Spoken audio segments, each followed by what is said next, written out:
Assalamualaikum dan selamat sejahtera kepada semua murid-murid yang sedang menonton video pembelajaran pada kali ini.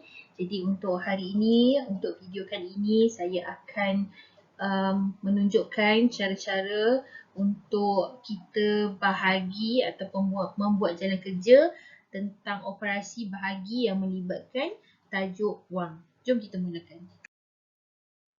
Jadi untuk pembelajaran hari ini, kita akan tengok cara menyelesaikan masalah bahagi wang satu digit, cara menyelesaikan ayat matematik untuk 2 digit dan juga untuk nombor istimewa.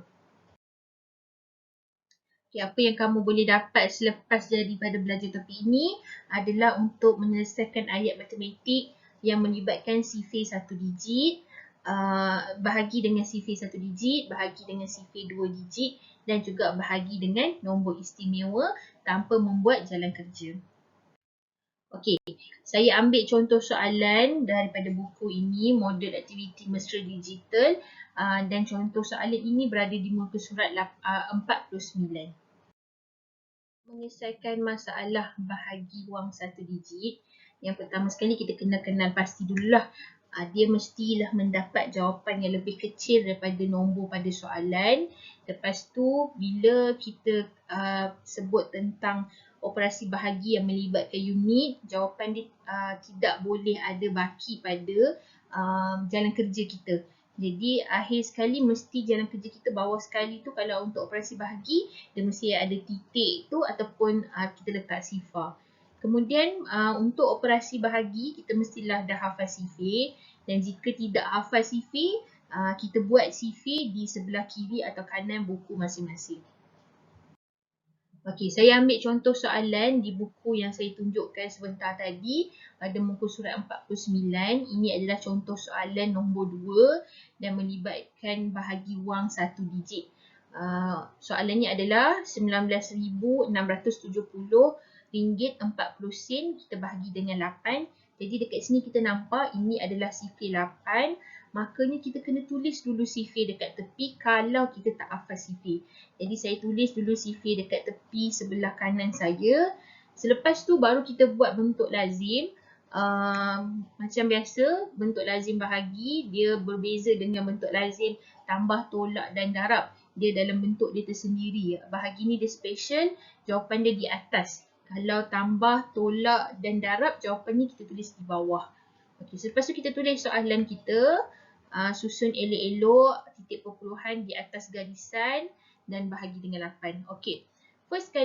Pertama sekali apa yang kita perlu letak adalah RM. Unit pasti kena letak dan juga titik perpuluhan di atas satu garisan juga. Dia tiada beza dengan operasi yang lain. Titik perpuluhan tetap atas satu garisan yang sama. Tak boleh berubah tempat.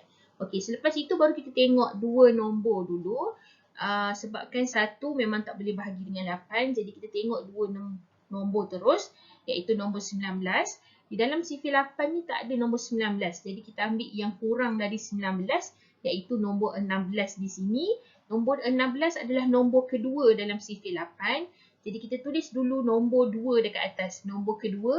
Jadi nombor kedua itu adalah 16. Kita tulis di bawah 19. Lepas tu kita tolak macam biasa. Buat garisan. Okay, kita tolak 9 tolak 6 dapat 3. 1 tolak 1 dapat 0. Jadi 0 tu kita tak perlu tulis. Kita biarkan sahaja kalau boleh supaya nampak lebih kemas tulisan kita. Kemudian kita turunkan nombor di sebelahnya iaitu nombor 6. Letakkan dia di sebelah 3. Akan dapat satu lagi nombor iaitu 36. Jadi dalam sifir 8 ni memang tak ada nombor 36. Jadi kita ambil kurang daripada 36 iaitu nombor 32. Jika kita tengok nombor 32 ini adalah nombor keempat dalam sifir 8. 4 darab 8, 32. Kita letak nombornya di atas, nombor 4 dan 32 letak di bawah. Tolakkan nombor tu, kemudian kita akan dapat, kita tolak, 6 tolak 2, 4, 3 tolak 3. Tak payah tulis apa-apa sebab memang jawapan dia kosong. Lepas tu kita ambil nombor sebelah, 7, bawa turun. Lepas tu tengok, proses ni berulang sampailah awak takkan dapat baki dia. Sampai selesai lah. So dia berulang. Tengok sifir 47 ada ke tidak dalam ni? Tak ada. ambil yang kurang iaitu 40. 40 adalah nombor kelima, tulis 5 dekat atas, 40 tulis kat bawah. Buat operasi tolak, 7 tolak kosong, 7, 4 tolak 4, kosong, tak perlu tulis. Tengok nombor sebelah, bawa turun bawah, sifar, tengok dekat sifir, ada tak sifar, ada tak 70, tak ada, ambil yang kurang dari 70 iaitu 64, 64 adalah nombor ke-8, tulis 64 bawah 70, tolakkan dia, lepas tu kita tengok dekat sini, sifar tak boleh tolak dengan 4, jadi kita kena pinjam dekat 7. So, sifar tu dia jadi 10, 7 kita potong, tinggal 6. Okey, so 10 tolak 4, dapat 6. 6 tolak 6, dapat sifar. Tak payah tulis apa-apa. Bawa turun sebelah, 4. Kita tengok dekat sifir 8, ada 64. 64 adalah nombor ke-8. Dan kemudian kita tulis 64 dekat bawah, tolak. Dan kemudian kita dapat sifar-sifar. Kita tak payah tulis apa-apa dekat situ. Kita bawa turun sebab ada lagi nombor dekat hujung tu. Bawa turun sifar ke bawah. Tapi sifar memang tak ada langsung dalam sifir 8 ni. Tak ada. Jadi kalau tak ada, kita tulis balik nombor tu dekat atas. Okey, dapat sifar, kemudian selesai. Itu sahaja. Pastikan akhir sekali awak dapat sifar juga. Macam dalam soalan ni, dia memang dah akhir sekali tu nombornya memang sifar. Jadi kita memang bawah sekali ni, kawasan ni memang dapat sifar lah. Jadi tak ada masalah. Okey, so inilah jawapan dia. Seterusnya kita nak tengok bahagi wang 2 digit. Sama, tak boleh ada baki, tapi kita kena bina sifir 2 digit dulu. Jadi macam mana nak tengok jenis-jenis sifir 2 digit?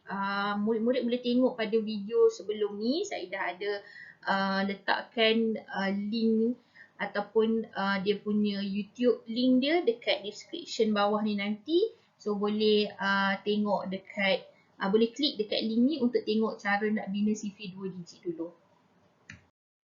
Okey, ini adalah soalan keempat, muka surat 49. Okey, RM37,074 bahagi dengan 12. Kalau kita tengok sifir 12 ni kebanyakan daripada kita ada yang dah hafal.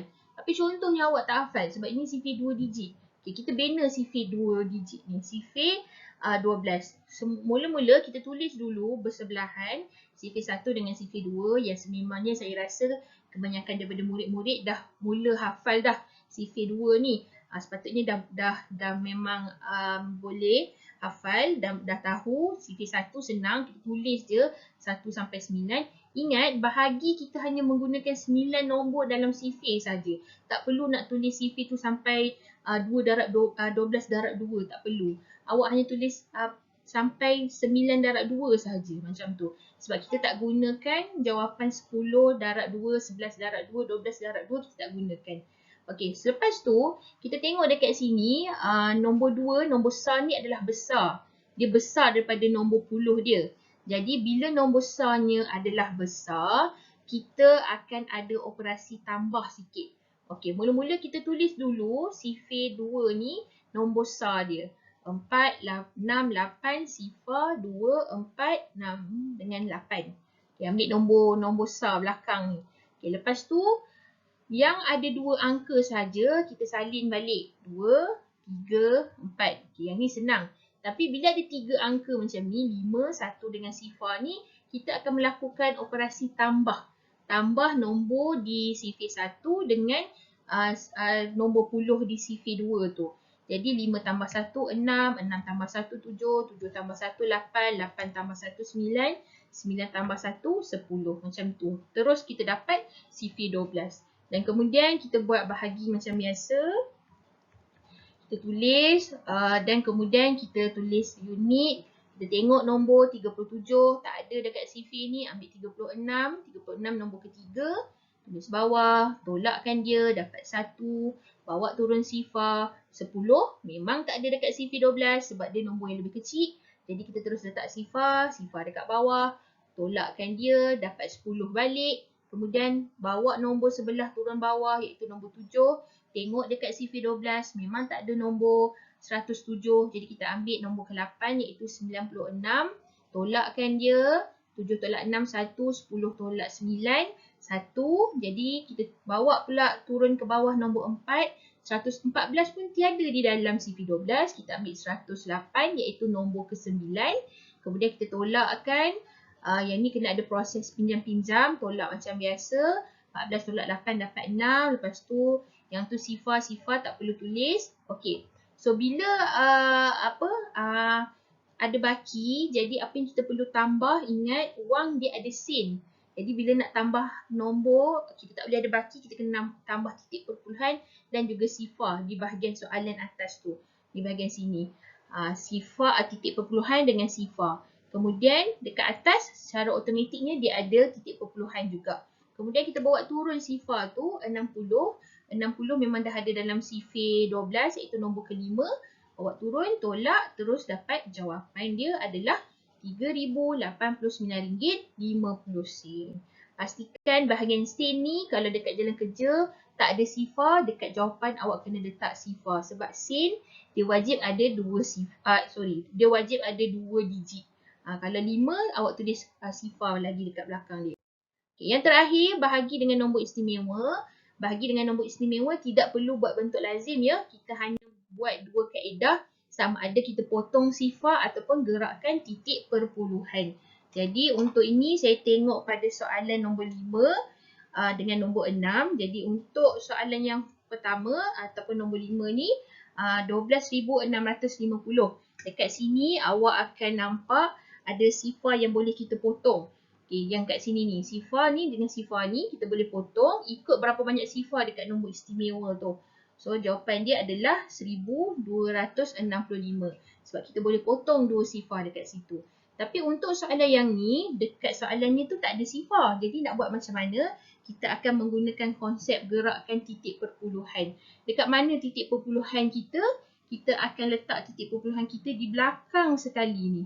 Di belakang 4 ni, tengok nombor istimewa ni ada satu saja sifar dia, makanya kita kena gerakkan ke kiri sebab bahagi sekali sahaja. Jadi dekat sini titik perpuluhan kita, maka jawapan dia adalah RM8,625.40. Jadi itu saja untuk video pada kali ini. Saya harap semua orang faham dan dengan cara yang saya tunjukkan, insya-Allah kita akan jumpa lagi pada video pembelajaran yang akan datang. Terima kasih. Assalamualaikum.